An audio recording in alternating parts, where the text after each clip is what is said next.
Will Congress bury President Biden's Build Back Better bill now that its true costs have been revealed? Will this help an overvalued stock market?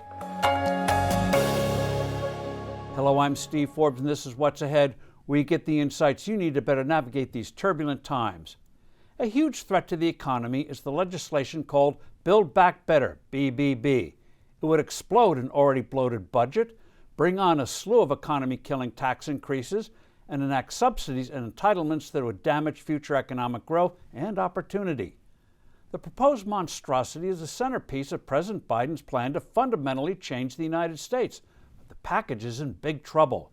The Nonpartisan Congressional Budget Office, the CBO, was asked to calculate the cost of the bill if its provisions were made permanent. To pretend the bill wouldn't add to the deficit, the Democrats employed timing gimmicks. It assumes that tax increases would be permanent, but the bill's various parts would expire early. 10 years of revenue, but only 4 years of expenses. The child tax credit, for example, would expire after only 1 year when everyone knows it will become permanent. This charade would be the equivalent of a company showing a profit by taking 12 months of revenue and only 3 months of expenses.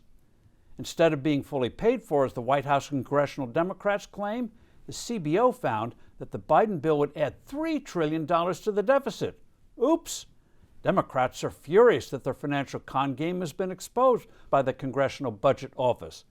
But it's even worse than what the CBO revealed. Experience has shown time and again that the kind of tax increases in this legislation would hurt the economy, meaning less tax revenue than anticipated.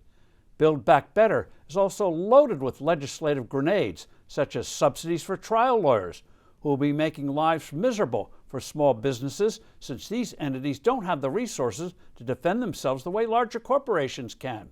Subsidies for unions, and a methane tax that will end up significantly increasing the cost of natural gas, just in time for winter. Though BBB is in deep trouble, the White House will work overtime to salvage as much of it as it can.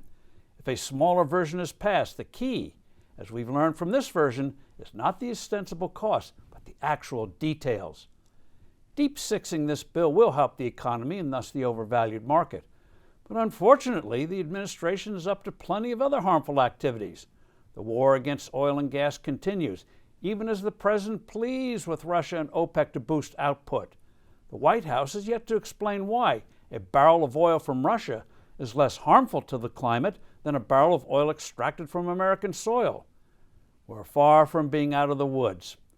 I'm Steve Forbes. This is What's Ahead. Thanks for listening. Do send in your comments and suggestions. I look forward to being with you soon again.